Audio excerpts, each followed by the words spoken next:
Hi guys, Kelly here from the Beagle Lady.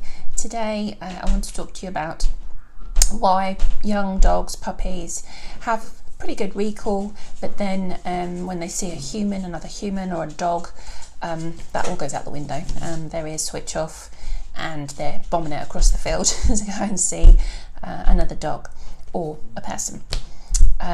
So there is a very logical reason behind this, and it all starts with the fact that for the first 12 months of your puppy's life, adult dogs give them almost like a carte blanche. So they are allowed to jump all over them,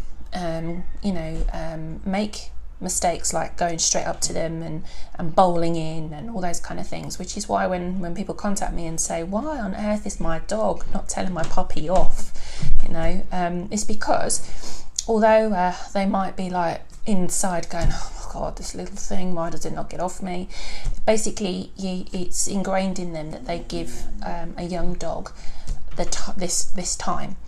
So in that time your dog is very rarely told off by another dog.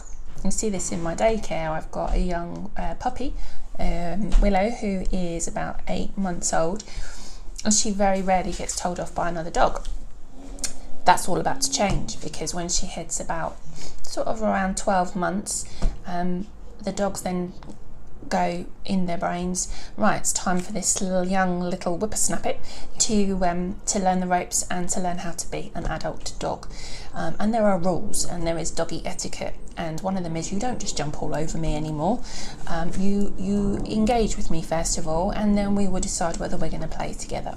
So what's happening when you go out to the park is your puppy sees another dog and goes running over and isn't having a negative experience. They're having a positive experience. So they're having the dog allow them to jump all over them, and almost some of the dogs will want to play with them. And it's very rare that a puppy will get told off by an adult strange dog. So they do it more and more and more because it's a positive experience. Obviously there are exceptions to the rule, and some puppies unfortunately do get quite badly attacked by other dogs, and I've seen some of this on Facebook and it's not very pleasant. So that's another reason why you need to be in complete control of your dog, because people seem to think that the dog that attacks the puppy is in the wrong, but it's very rarely that is the case. A dog who is on a lead and feels threatened by something that comes running up to it, and usually straight on, which is a no-no in dog world, they tend to do a preemptive strike. It's kind of like me, my policing coming out now. So they will bite, and if that dog retaliates, then they'll bite some more. So this is what's going on in your dog's brain. So at the moment your dog is not having a negative experience and is like, woohoo, there's another dog, let's go. And it's exactly the same with humans. So every contact that they've had with humans has been a really positive, exciting, fun thing. So when something is fun and positive, it is unlikely that you're going to be able to get your dog to recall to you, because that, even though you might have all the best treats in the world, that is fun and is engaging and is more interesting than what you can give your dog. So treats do work, but to a certain extent, if my Daisy sees a rabbit, this little bit chicken, it's not going to do anything. So this is what's happening. The problem is then when your dog hits about 12 months and they're still in that phase of, oh, every dog is friendly, they then start to experience negative experiences, because adult dogs are now putting the adolescent dog in place.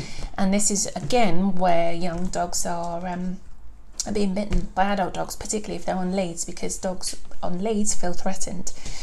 So this is why you have to be able to have complete control over your dog, your puppy, even if their recall is pretty good most of the time. So for instance, today I walked Willow, the puppy, and she was on a 10-meter training lead, and she dragged that around with her. And what that did then was, if I saw her attention drawn to a human or a dog, I was able to stand on that lead and redirect her. She wasn't happy, this is what happens.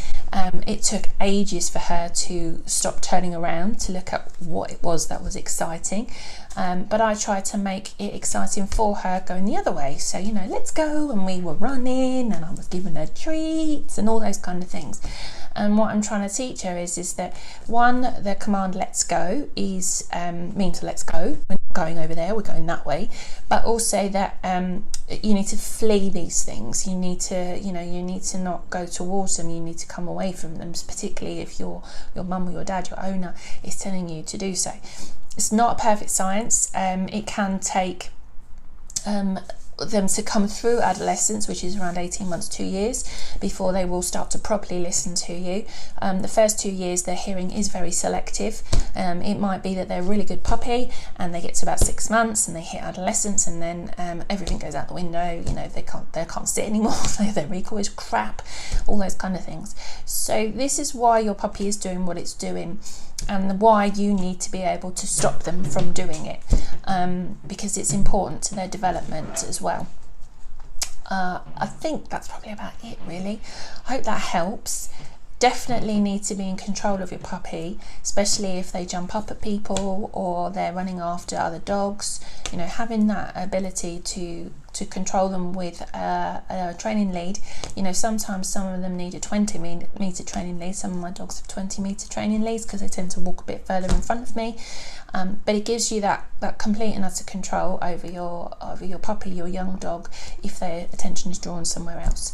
And you can use all sorts of commands. You can stand on the line and say wait and treat them, or you can pull them away and run the other way with them.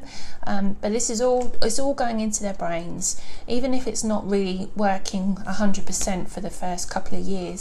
When they turn into an adult, all of the training you've done with them will start to click.